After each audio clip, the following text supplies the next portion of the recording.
Alright, look out, I'm coming in hot, running and gunning today. I am speeding my way to a UPS drop-off before they close. I bought a janky HP sprocket printer that really rather awful. Good afternoon, good morning, good evening, whenever you're checking this video out. What am I wearing? I am wearing my Omega Seamaster titanium watch. The watch that was with me during my darkest time. Love this watch.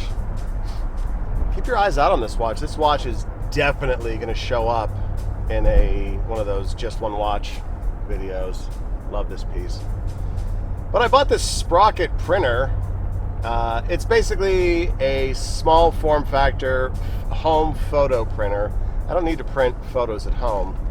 I needed a cost-effective small color printer, small format, for odds and ends at the apartment, things I was doing, things for the channel. But chiefly and somewhat foolishly, I needed to print some things for something I'm going to share with you today. So we've got a double header in this video. We've got a In-N-Out watches. In-N-Out watch is back, and watch storage. So first things first, In-N-Out. Here we go. Today's In-N-Out watch marks the second episode. Took in an otherwise gorgeous looking watch, Omega Seamaster Polar Dial F300, 300 Hertz. What does that mean? Omega licensed the Bulova Accutron movement back in the day. A lot of manufacturers did. Licensed that awesome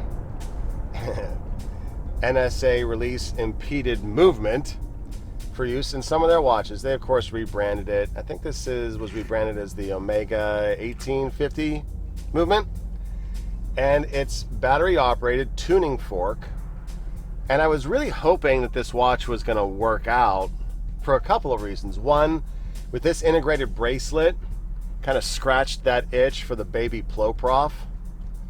Who am I kidding? That baby Ploprof is gorgeous. I need to find one of those. Though these bracelets for the period, they're really rough. They're really super duper loose. This one's no different. Because it's integrated, you have no other option.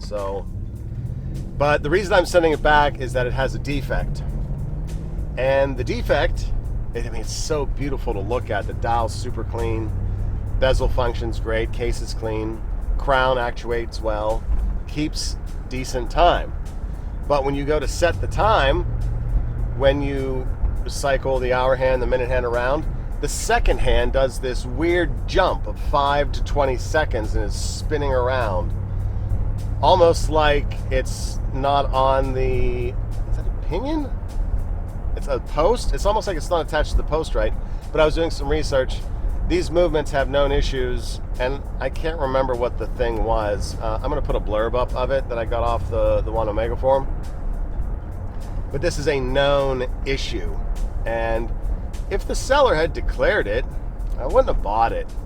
I'm priced in on it pretty well, but I didn't do a whole lot of research on these to begin with. Although in the back of my mind, I do know to avoid older Bulova Accutron space watches, because of movement issues, you really can't get them repaired, is the word on the street. Or if getting them repaired is super duper expensive and outweighs the cost that you would get priced into on the watch.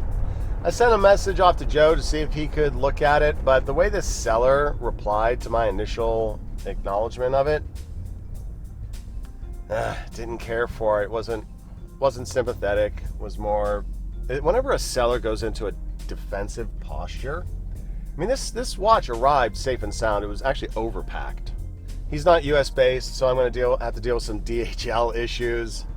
And I don't remember if I had to pay customs import on this. I think I did. So I'm likely out of the customs fees. But this watch was only around $1,100. So, gosh, another situation just like the last In-N-Out. and I think it was probably 60 or 70 bucks in customs. I'm glad I got to experience the watch.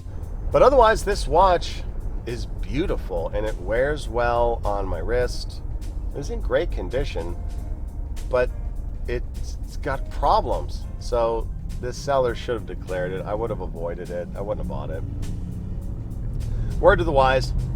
But I really wanted it to work out because I wanted to pair this watch into a Grand Seiko video.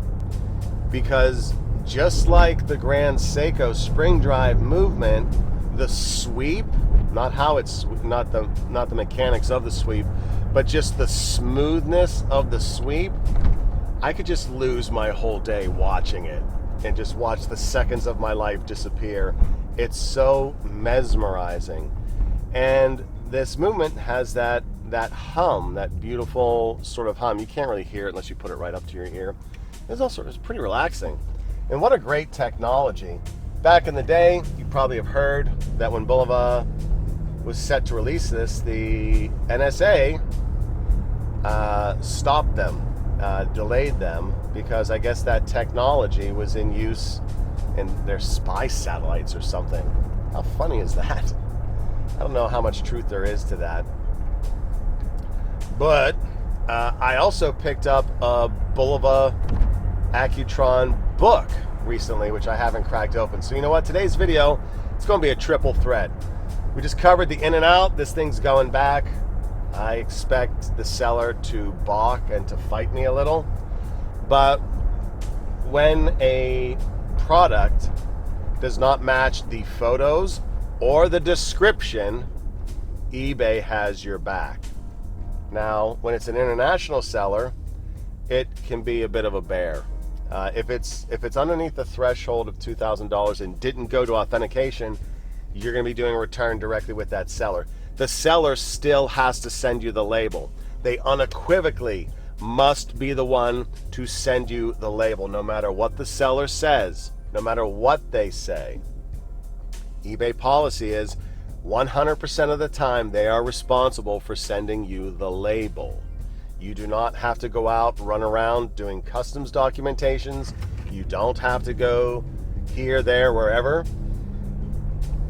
You don't have to do it. It's incumbent upon them because they misrepresented the item. So, and I've done this probably half a dozen times at this point. My advice to the seller, and if they don't send you the label, it's on them. It's completely on them. So being an honest man, being a Christian man, I'm going to do my part. I'm going to be straight up with this fellow. He's going to have to go to DHL and send me the DHL label and customs documents through the eBay portal. Do not give out your email address. Do not, because once communications start going outside the eBay realm, you're opening yourself up to danger, Will Robinson. So we'll see how that plays out, but this is textbook. Broken watch. Broken watch. And I just found out on another piece that you have 30 days to get the return started, opened, or whatever with eBay. I bought a watch. It came in. I got a really great price on this watch. I'm not talking about it right now because I want to do a video on it. But it came in defective, but I wanted to invest in it. It was a piece worth investing in considering the price point I got in at. Figure that the service came in a little bit higher than I wanted, but I wanted to give the seller an opportunity to share that expense. I wasn't going to put it all on them because it was a lot. And he came down on his price during negotiation, and it was a great price to begin with, so I'll pay a little bit for that. But it took the service center so long to get the quotes and the parts and all that I had already exceeded the return window. So I was stuck with this watch no matter what. I was stuck with it. Which, I didn't ask this seller for too much money. I asked him for roughly what was going to be a third of the cost to service it. And I was polite. He immediately went into defensive mode. I didn't take any offense. I responded in kindness. I was polite, firm but polite. You know, just like Patrick Swayze said, be nice until it's time to not be nice. I love Roadhouse. What a great movie. Gosh, I haven't had a whole lot of coffee, but I'm pretty ramped up. All right, so that's In-N-Out watches. Omega F300, gorgeous watch, really nice integrated bracelet. Poor substitute for that Ploprof, so I should have known better. But moving on. Watch storage. I love talking about watch storage. I did a watch storage video a while back, earlier in the channel. It's worth having a look at if you struggle with how to store your stuff. I do not advocate for putting your watches into display boxes. I advocate for whenever possible, keep it tactical, keep it stealth. Keep your watches in the bank, and whatever you have at home, hide that stuff. So that's why I use the Pelican 1045 to store watches. It's semi-waterproof. I think in the summer, me and Big C go out to his joint. His family has a pool. We're going to do some tests with that. Get all these goony ideas, right? But I like that watch holder for watches. I converted one. I bought one, and I did the pick and pluck foam to facilitate holding my bracelets. Because watch bracelets, depending on make, model, whatever, can be anywhere from $250 to like $2,000. I'm not even talking about gold ones. Gold ones, I think a gold Rolex bracelet's like 10 grand. That's the price of gold. So I needed a better system for storing it. It's not quite done yet, so it's not going to debut on this video. I need to find some kind of separator so that the metal isn't rubbing metal. But I was able to fit 22 bracelets into the Pelly. It's amazing. It's more room than I need. But related to that, and what we're going to talk about today, is watch link, bracelet end link storage. I came up with a way to store these things in the little bitty parts, the pins, the collars, screws, for each watch bracelet, which I absolutely love. I think I remember chasing on the forums how people did it. They keep it in a little baggie in the box that the watch came in. I can't advocate for that. I can't find that. So a couple years ago, what I did is I bought for like $7 or $8 off of Amazon. I can't wait to do some Amazon links. I want to share so many of these cool things with you. A daily, weekly pill box. Those little pill boxes where you put your pills and vitamins in, and Monday morning you crack it open, you take Monday's pills. I bought one that has a 4-compartment plastic holder, and there's about 8 of them going across, or 6 or 8.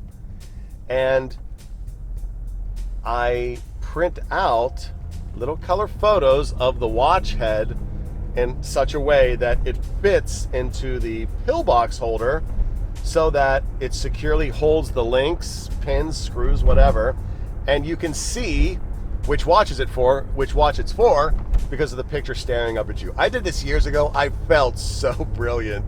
I felt so smart. It's not that smart, but it's pretty cool. It works for me, and maybe it can work for you.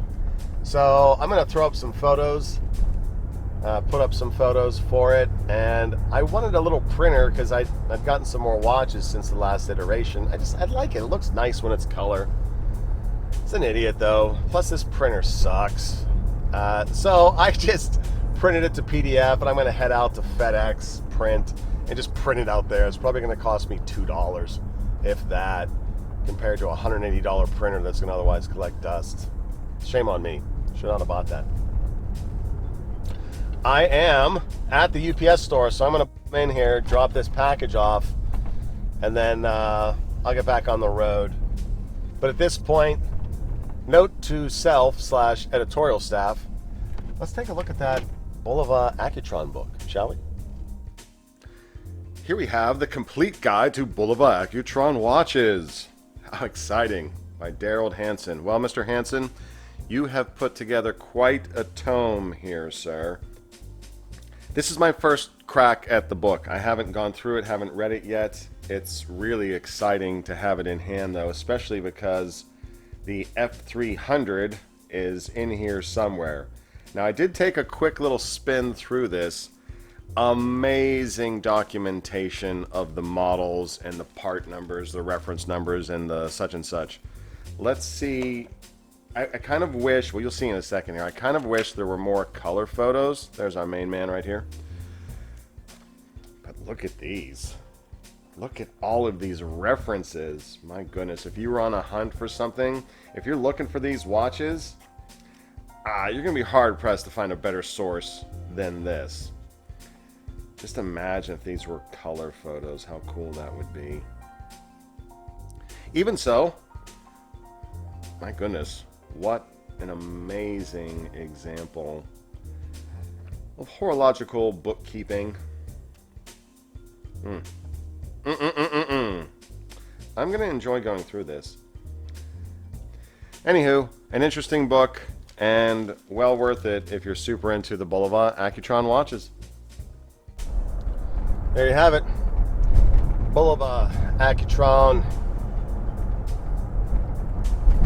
Some great watches. I'm excited about their new lineup.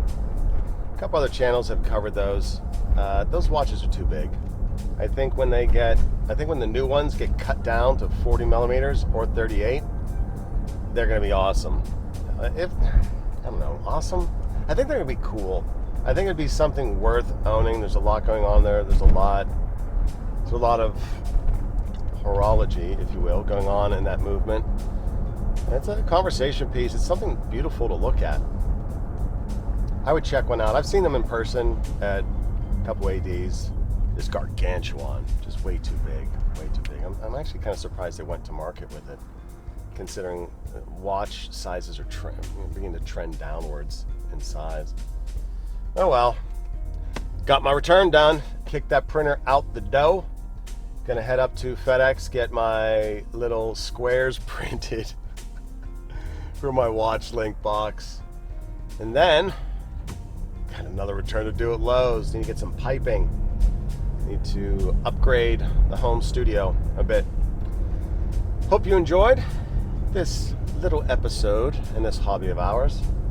I enjoyed sharing it with you. All right, have yourself a great day. Peace. I just realized it's almost 3 o'clock. I'm gonna stop into Arby's and get half off their little sliders.